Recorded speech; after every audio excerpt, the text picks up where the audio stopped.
Greetings, Earth. Welcome to the Nostalgiaverse. Hello and welcome. I'm your host, Katt, and today with me is Alex. Hello. And Nick. Mushy mushy. Today we're talking about music in geek culture and how it applies to and how important it is in geek culture. Music is probably the most important and often overlooked part of geek culture.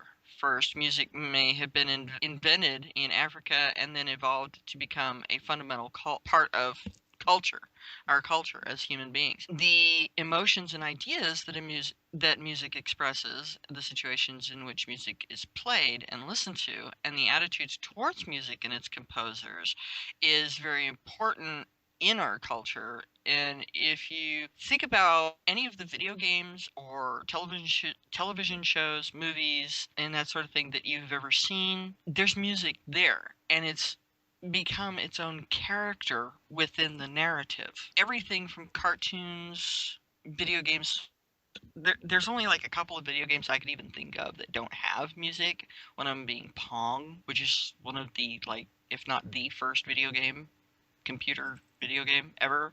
But that's the only one I can think of off the top of my head that didn't actually have music in it. And music has been around as long as humanity has been around. And with that, it is a very important part of our culture. You look at the different cultures around the world, and music is very particular to each ethnic group. Celtic music is very different from Nordic or Japanese or Central or South African or Egyptian or Middle Eastern, American Indian, Australian, whatever. Each culture has its own style of music. Each culture has its own particular markers that identify that music as belonging to this culture. When it comes to American culture in particular, a lot of that has sort of blended, especially when you look at the fact that you've got, starting out, you had American Indian. There was a lot of orchestral coming out of Europe, a lot of Celtic, Nordic influences coming into it, and it has evolved and come together into this, what we know of now as modern American music, which has a lot of influences from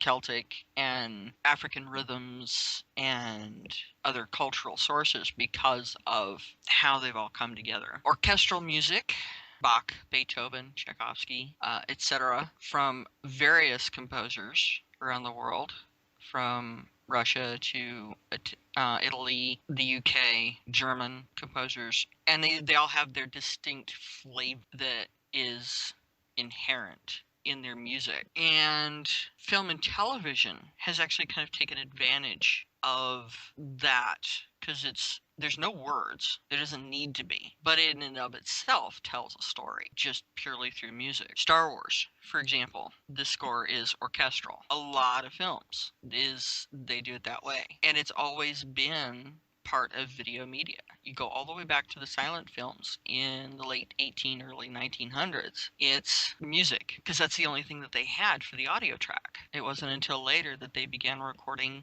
voice, or talkies, as they called them back then. I grew up watching Charlie Chaplin movies, and they were the black and white silent films. In later years, as the film industry and video recording has improved, they started doing animation. One of the first animations was actually a French film. And then Disney started doing their animation, starting with Steamboat Willie. And everybody, especially in America, knows what Steamboat Willie is. That's where Mickey Mouse came from. If nobody knows what Steamboat Willie is, recently Disney have been celebrating their 50th anniversary, and most of their recent movies have started with a little clip of it. Mm-hmm. They'll have the 50th anniversary thing, and then there's a little screen, and you've got Steamboat Willie playing, and it's Mickey Mouse at the wheel of a steamboat whistling along, just do, and that's from Steamboat Willie. That's from Disney's very first animation. A lot of films today, especially animation films, their start back to Steamboat Willie and the early animations of like the French film Phantasmagorie from 1908, actually. Whereas there's Gertie the Dinosaur from 1914, Felix the Cat from 1920s. 1923 was Steamboat Willie. So it goes all the way back to that and before. And the preference is that they all still used music to emphasize what was going on back then. Yep, the music would change with the mood of what was going on, what was happening. If you think back to some of the slightly more cheesy silent films, you had happy music and then it would turn dramatic when the nefarious villain would come onto the scene and the music would change and it's like, oh, he's the bad guy. And so it's because of that has become literally its own character within the story and missed when it's not there. Moving into composers and soundtracks in television and movies, especially more modern stuff. Many know of Tron and Tron Legacy. Tron, the original, the score was composed by Wendy Carlos. Tron Legacy was done by Daft Punk. And and everybody knows who Daft Punk is. They're really good. Highlander, the score for the original Highlander movie was done by Queen. A lot of the songs from Top Gun were done by Kenny Loggins.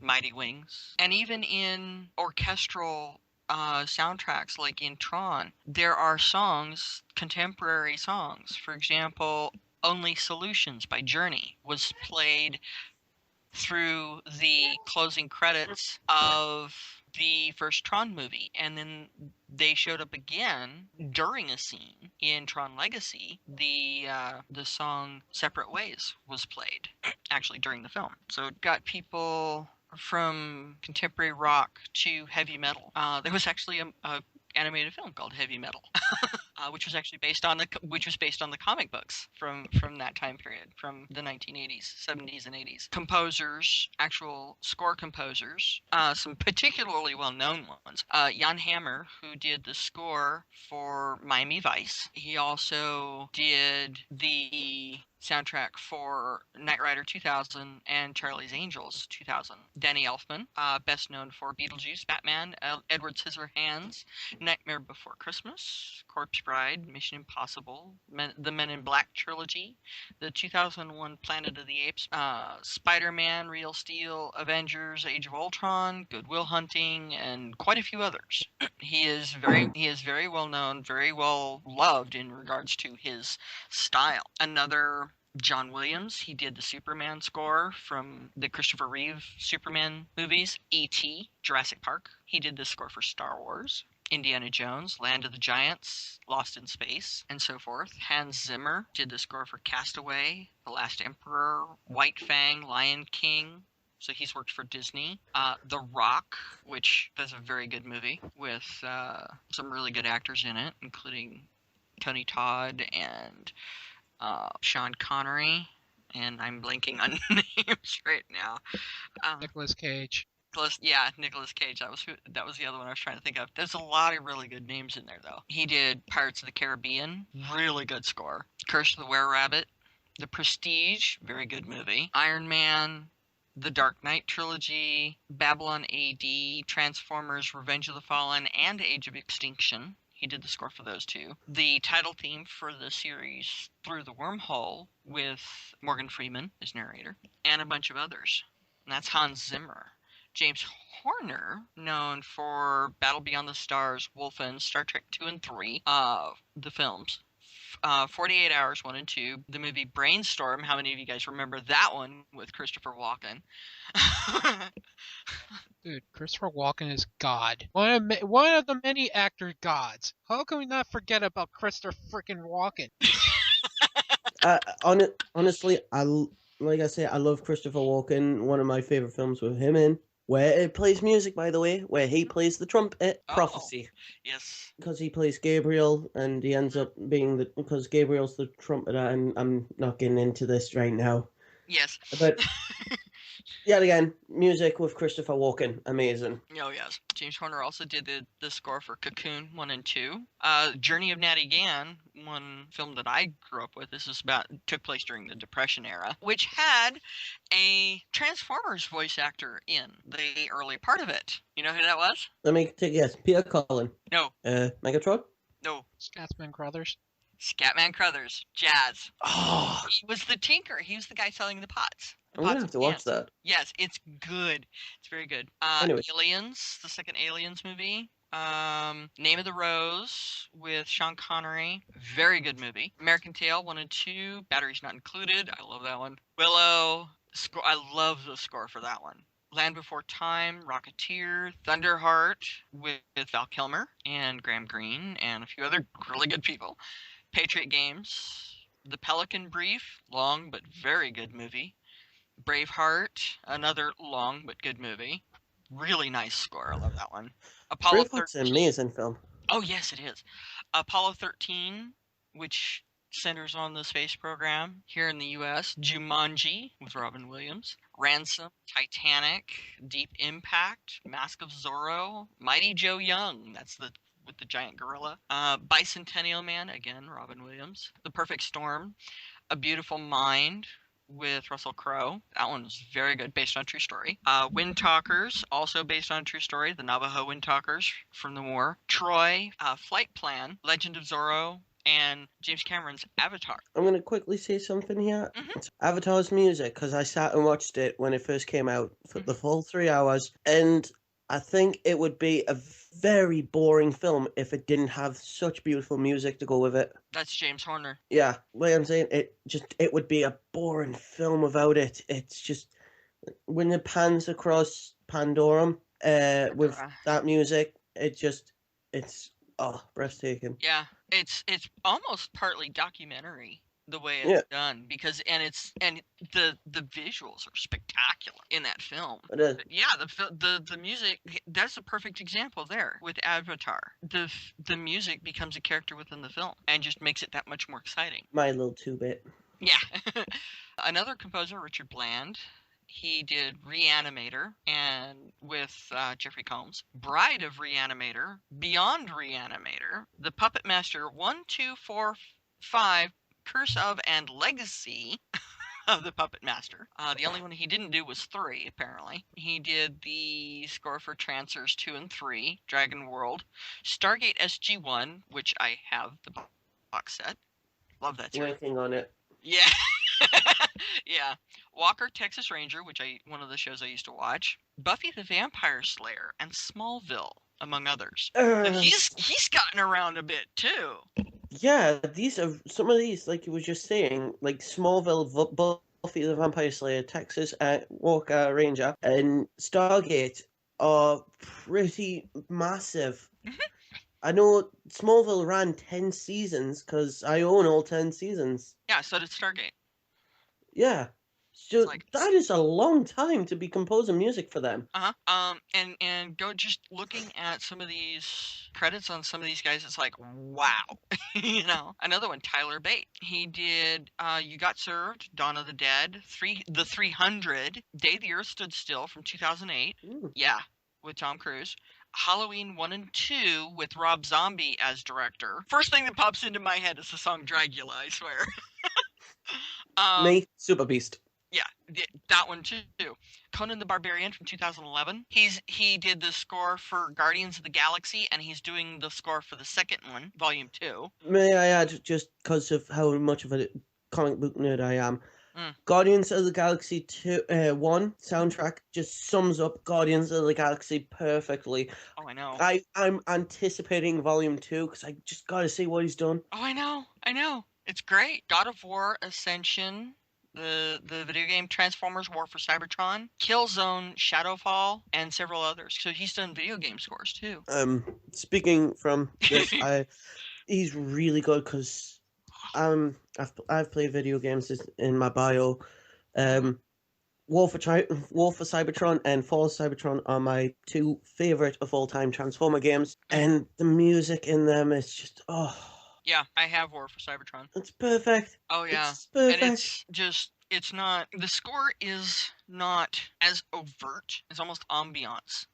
Yeah. It's there. You know it's there. You can hear it, but it's like it's part of the scenery. It was really well done. Stu Phillips is another one. He did the Gidget series from way back. The Monkees. Amazing Spider-Man, 1978. The 78 Battlestar Galactica. Buck Rogers' 25th Century film and series, Galactica 1980. BJ and the Bear. The score for an episode of the series Manimal called Night of the Scorpion. Automan, remember that one? It's sort of like Tron in real world. I miss that show. Before my time. Knight Rider. Cursor outlines and there's a car or there's a helicopter or, whatever he needs. Knight Rider, The Fall Guy. Remember that one? That was about the bounty hunter, wasn't it? No, Fall Guy. He was a stuntman. Oh, the stuntman, aye. Yes. Who solved crimes. Yes.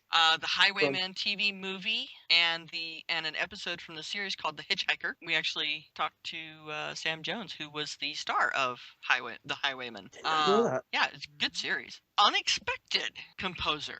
J.J. Abrams. He's not just a director. He's a music composer. He did Felicity, Lost, Alias, Fringe, Almost Human, Person of Interest, Revolution, Mission Impossible 3, and the Star Wars 7 score, among others that he's done. Just to kind of show you, he's quite multi-talented. Just to say right now, J.J. Abrams, if you're listening, huge fan. Yes. Unlikely, but still. Yes. And people think, oh, J.J. Abrams, JJ-verse, Star Trek, and blah, blah, blah. It's like, he's actually very multi-talented. And from this list, you can see he's got quite a resume just in composing music for, film and television. Anybody who has seen the Star Wars 7 movie, that's his work in music, not just as a director. The last one on the list, but this is but by no means the last composer. I mean, there are hundreds, and there's a lot of really good composers out there. David Arkenstone, whom I have known about for many years. He composed the score for Robot Wars and World of Warcraft Cataclysm. Okay, now this is the area I kind of know. Yeah, he composed David Arkenstone composed the score for Cataclysm. Wow. For a while. Yeah, I actually have 2 of his CDs. One is Quest of the Dream Warrior, the other one is Celtic Book of Days. I have them both on CD, but I also have Quest of the Dream Warrior on tape, just to show you, how far back that goes. Yeah, one of my favorite songs on that particular tape is called Kyla's Ride, and it sounds like you're riding a horse because of the way the drum is in the song. It's really cool. And the story, most of the songs don't have any words. It's literally music telling a story with Quest of the Dream Warrior. It's really cool, and I highly recommend it to anybody who likes music and likes good stories. It's a very, very good one. Going into, again, more contemporary, rock and heavy metal have featured very largely in film and television over the years. And we're talking as far back as the 50s and 60s, and even before, because we've had from the big band era and swing and jazz and all of that to the rock and roll in the 50s. A lot of bands become storytellers in their own right. For example, Iron Maiden, Metallica, Pantera, Black Sabbath, even Journey. I mean, look at the name. Just to show the importance of music, and particularly rock and roll, has had on our culture and how it's evolved. There's a song by a band called Tough called All New Generation, and they actually go through somewhere in the 50s music made a change, and it starts with Elvis Presley, and they actually list a whole bunch of different bands. Aerosmith, Skid Row to Richie Valens, just the whole spectrum. It's a great song. And some bands have actually started writing specifically for geek culture, Iron Maiden being one of them. But also, there's a band called Lion that wrote part of the score for the 86 Transformers movie, along with Stan Bush. Lion did the title song, actually. Queen, they did The Flash and Highlander. The Eagles, they've had a bunch of songs that have been featured in various films. America, the band, not the country, did the soundtrack for the animated Last Unicorn. It's not to do with rock, but it's still music and it's pop. The pop band Kids in America did the entire at least I think did the score. I know they I think it was America. The song's called "Kids in America," and it was featured in the Digimon Mhm. movie from 2001. I think it was. It was released, and I remember having a lot of kids, like, because I was in school at the time.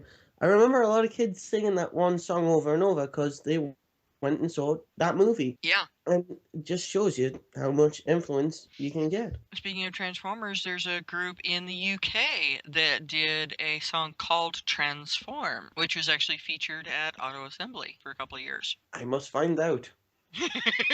I can't think of the name right off the top of my head, but we'll include links to various things mentioned during the show, including that and the song by Tough. Bush in '07 did a Transformers song, or a song about Transformers called Till All Are One, but it was never featured in the film with the films on his own. Actually, Till All Are One was actually featured at the end of Fall and War of Cybertron at the end of the game. Okay, so it wasn't in the films. It was with the games. Yes. Okay. Stan Bush in 2008 did a reboot on one of his old songs, The Touch, Yes. for the 2008 Michael Bay Transformer movie. Yes. I think that's the one you're on about as well. That one was originally in the '86 Transformers animated movie from 1986. Highly recognizable. Speaking of video games have their own themes and scores, like I had mentioned earlier. And some of these composers have done scores for various games. Some of the most recognizable include Tetris, Donkey Kong, Pitfall, which that song still goes through my head. This was from the mid '80s. Okay, I still hear that song in my head. Devil May Cry is another one that's got a very distinct sound to it. A game that I like to play on my computer, Ricochet Extreme, has a very distinct, got 5 themes, and there's 3 versions of each theme. Tech, space, underwater, speed, and I forget what the other one is, but it's got its own themes, and it's very distinct. I was just remembering there's one that sticks out for me personally, and I don't know how many other people will stick out because it defined a generation and it's celebrating 20 years as well. Pokemon. Oh, yes. When it was 8-bit. Mm-hmm. That was the most, other than Tetris, for me, that was the second catchiest tune. And everybody knows the Tetris and Donkey Kong themes. Yeah. I'm not going to sing it. But it's features very, very prominently. Thanks. Classic Super Mario arcade, not the Nintendo, the one the one you're going through the pipes and stuff. Yeah. Yeah, everybody knows what that one is. I mean, I remember growing up, because I'm an arcade kid. I would stand there at the arcade at the entrance and just listen to this symphony, essentially. It's slightly discordant symphony, but it's a symphony nonetheless of the music and sound effects from all these different games, the clinking of the coins, and I would be standing there and I'd be listening for a particular sound, and it's very, very distinct. And it's the choral accompaniment for the Black Knight 2000 pinball game. I could stand at the entrance and hear that clear in the back over and above everything else and make a beeline straight for it. I used to do that all the time. I love that game. Yes, it's pinball, but it's a good pinball game.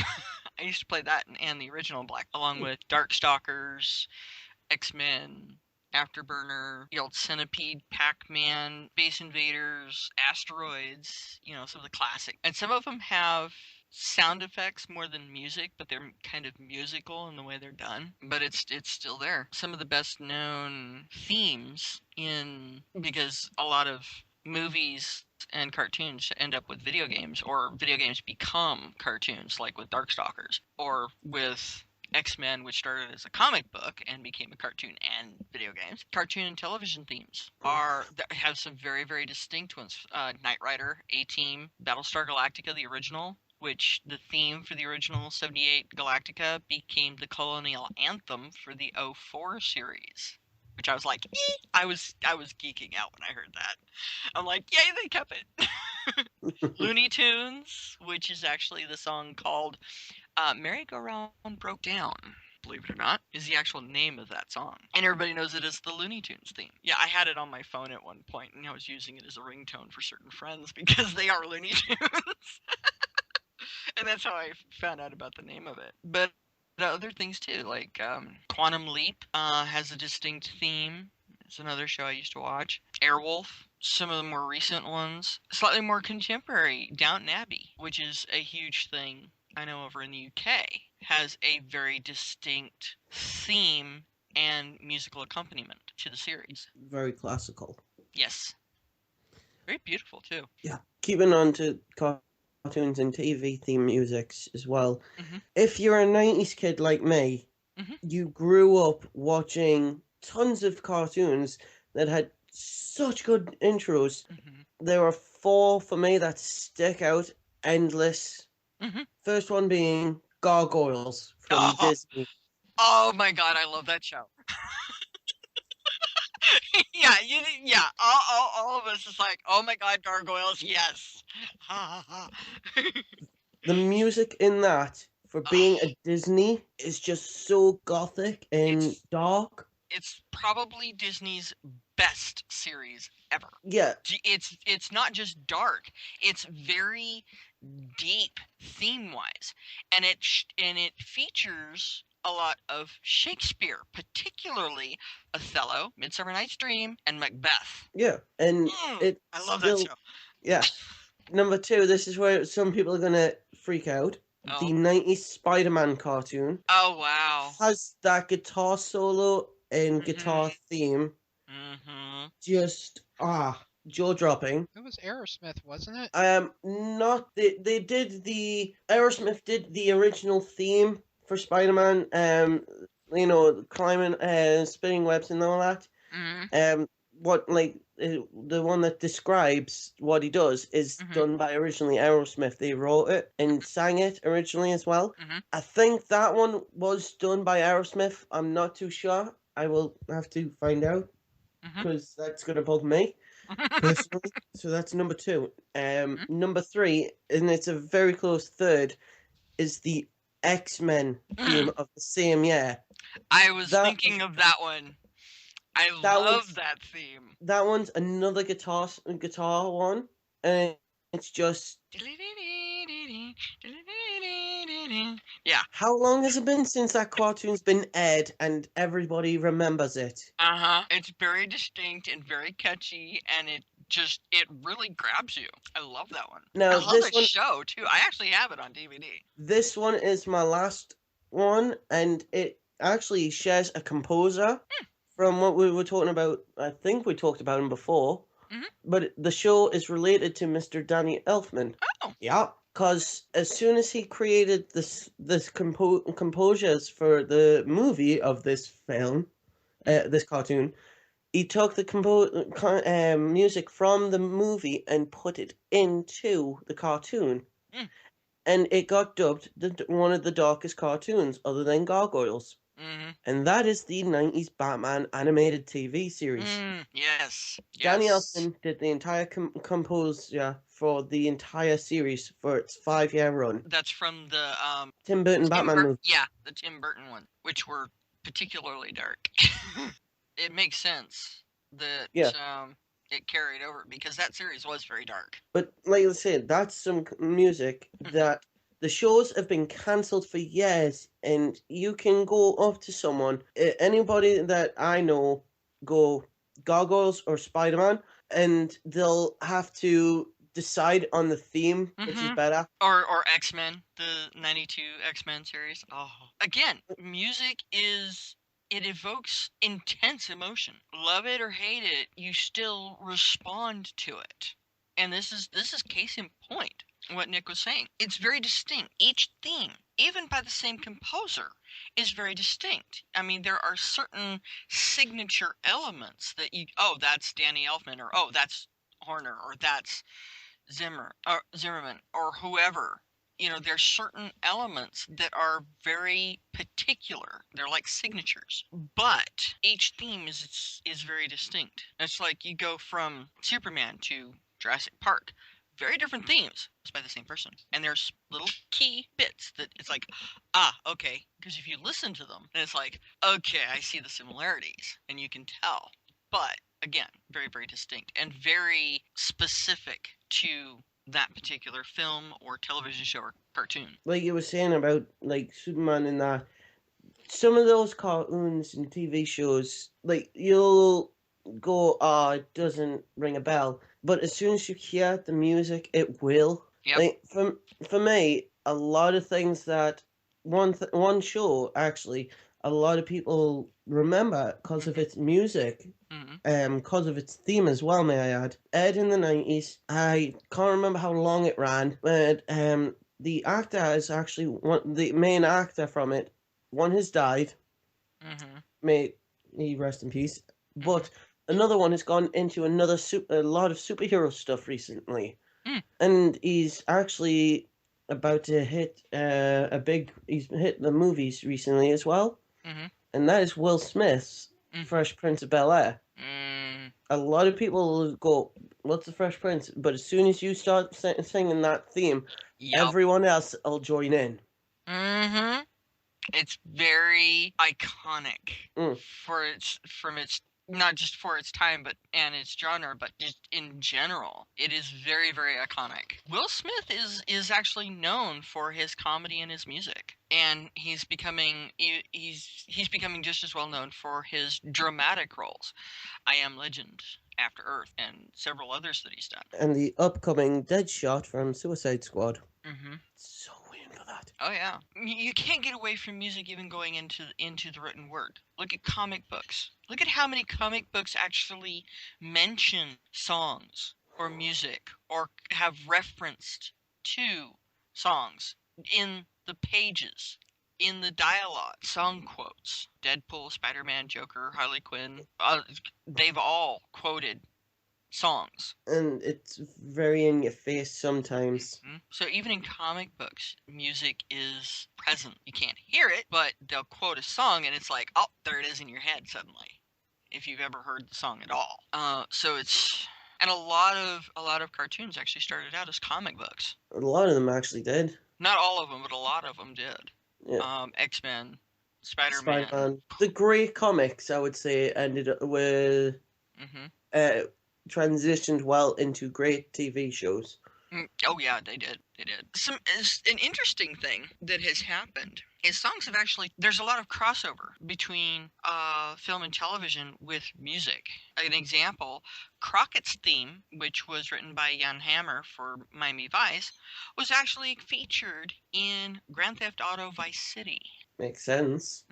Miami Vice theme was featured in The Wedding Singer, The Simpsons, Electric Dreams. It was in Fringe at one point, and several other things. The Eagles have songs that have been in multiple shows and films. Hotel California has been in a lot of shows and video games, from X-Files, Mystery Science Theater 3000, The Big Lebowski, Guitar Hero World Tour featured it. Songs like Heat Is On, Desperado, You Belong to the City, which was actually featured in Miami Vice, Life in the Fast Lane, Take It to the Limit, Take It Easy, and Tequila Sunrise, which was in reference to the movie. But those have been featured in other stuff as well, other films, other TV shows. Not just where you first heard it, but they've been in multiple shows. David Bowie has songs that has been featured in a lot of different things from... I mean, there's more than 460 credits, including Cat People, 16 Candles, Desperately Seeking Susan, Labyrinth, of course, the Alien Nation movie, the original, that spawned the series. The song Scary Monsters, actually, is the one from David Bowie in that. Pretty Woman, MST3K, which featured Golden Years and Young Americans. Seven, Trainspotting, The Saint, 1997 movie with Val Kilmer. Starship Troopers, which featured I Have Not Been to Oxford Town. Stigmata, A Knight's Tale, which featured Golden Years. Underworld, Shrek 2, GTA San Andreas. Doctor Who and Torchwood featured the song Starman in an episode. Stealth, the movie, the song She Can Do That. Lord of War, again, Young Americans. Guitar Hero, GTA 4, Guitar Hero 5. Supernatural, Fringe. Guardians of the Galaxy had a song, one of his songs in it. The Martian, a recent film, had another one of his songs in it. This is just a small example of how extensive, especially popular music, popular songs. Aerosmith has been featured in multiple films, some of their songs. I mean, Walk This Way. And Run DMC did a cover of it with Aerosmith in tow. And Walk This Way has been featured in a number of films and television. And not just rock and roll and heavy metal, but also hip hop and rap. Movie Dangerous Minds comes to mind. The opening theme, Gangster's Paradise, which is very fitting. So there's a lot of crossover too. Music it's a big deal in our culture. It evokes memory. It evokes memory. It evokes emotion. Like you were saying, Nick, being even shows that you haven't seen in years and you don't remember them. I actually remember I was poking around and I found the opening title for Conan the Adventurer, and I don't remember watching it, but I watched the opening sequence, the title sequence, and I remember the song and I remember those characters. I was like, I have watched this. I don't remember it, but I have watched it a long time ago. It was like me recently. I was bored one day and I just Google searched Hercules, and I ended up finding the YouTube video to Kevin Sorbo's Adventures of Hercules. And Hercules: The Legendary Journeys. yeah, I watched that when it first came out, but I haven't watched it since, and just everything flooded back. Yeah, same with Xena, and the opening themes to both of those series for Hercules and Xena is very distinct. Xena has a vocal accompaniment, a choral aspect to it that the Hercules theme doesn't have, and they're very distinct from each other. And I think the same person did both themes, and they were both filmed in New Zealand, and they were a lot of fun. And yeah, you may not remember it, and then you hear the theme or you see the opening sequence, you're like, oh my god, I used to watch this. Another one from the late 90s, actually, specifically, The Sentinel with Richard Burke.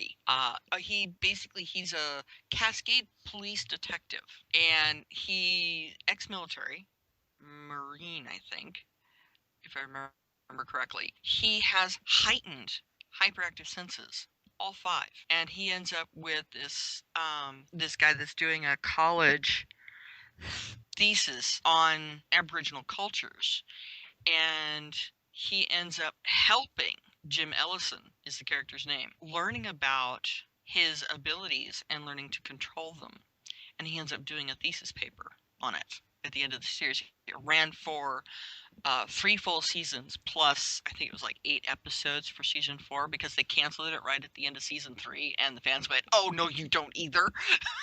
So they ended up having to write those last few episodes to resolve the cliffhanger and finish the story. I missed that series. I know, it's so good. It was so good. And again, it's got a very distinct theme, very tribal. As you were saying, Katt, about, very distinct themes. I'm a big fan of a show called Supernatural. It's been running 11 years, may I add. It started off with Carry On My Wayward Son, and it's still going to this day. You can't not associate it anymore without saying Supernatural. So it's literally, like I say, it's some music is cemented in geek culture. Oh God, yes. No matter where it is. Yeah, look at Peter S. Beagle's masterpiece, Last Unicorn. America is synonymous with that movie because of the soundtrack, because of the songs that they wrote specifically for that movie. The Last Unicorn, the song Now That I'm a Woman, Man's Road. I love that movie. I grew up watching that movie. I actually got to meet him, Peter S. Beagle, a couple of years ago at a comic show. He's so sweet, really nice guy. And I'm looking forward to seeing him put together a live action version of the film, his creation. Nice. Yeah, because he's confirmed that the film rights to it were reverting back to him, and that he was going to make a live action. He was going to do everything he could to make a live action film happen. And I said, you know how much the fans would love that? And he smiled. He's like, yeah. So that's something to look forward to. And yeah, you hear the song "The Last Unicorn" and it's, oh my god. Suddenly you see the visuals, and you can see the unicorn and the fountain and the lion and the Red Bull and Schmendrick and the harpy and Molly Grew and King Haggard and Prince Lear, and oh my god. Captain Cully and his band of free men. The tree. Let's talk about that at another time and another place right now. We're going to be having this conversation. You know how I love that movie. Let's not talk about it. Okay, so that looks like that might end up being a future podcast. It's going to be happening in a future podcast. I had the idea. Thank you. You're welcome. But Uh, yeah, it's music is culture. Music is memory. Music is emotion. Music is, when it's brought into geek culture specifically, it becomes its own character in and of itself within the film, the movie, the TV show, the cartoon, the video game, whatever it's accompanying. A huge part of geek culture and frequently overlooked, unfortunately. Not a lot of people talk. I mean, yeah, you've got the awards shows have awards for various things, including the score or soundtrack for a film, but it's kind of glossed over almost. They mention it, and yeah, this is the emphasis is on the director, the actors, and sometimes the writers. The score is kind of, the music is almost an afterthought at a lot of these award shows. Even the award shows themselves have music involvement. They have bands play on stage. They have, when somebody is announced as the winner and they're walking up, they have music playing, and then after they get done with and they leave, they have music playing. And it is such a deeply ingrained part of our culture, and yet it's overlooked, even ignored sometimes. And so I kind of wanted to show just how important it is, and give it a little bit of emphasis and its own little spotlight for everybody, to so that our listeners and people can really see how important music has become within our culture, especially in recent years, recent decades. You know, over the last 120, 130 years now. In conclusion, I hope our listeners enjoy our talks about music is everything. So I wish you good night. Night. night, guys.